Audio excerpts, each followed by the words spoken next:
Welcome to Man Does Tech, where I solve the problems you didn't even know you had. You're starting right away. Pick the exact URL you want viewers to follow and copy it. Once done, open the video's edit page in YouTube Studio or the watch page for a quick paste. Make sure to decide where the clickable link belongs, description for broad access, pinned comment for visibility, or a card for in-video action. I'll show how and why each location matters so your link converts viewers into clicks. Now add the link into the description field.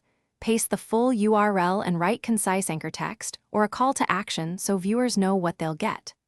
Once you've pasted, position it near the top so it appears above the fold on most devices. 1 or 2 lines is ideal. Make sure to save changes. If you want a specific time, append the timestamp like 1:23.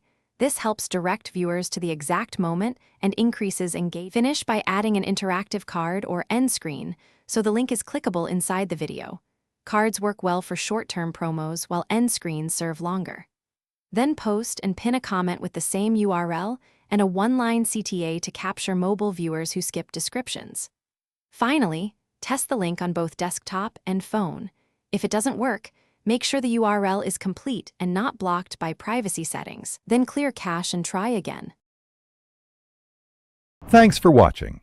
If you found this helpful, don't forget to like and subscribe.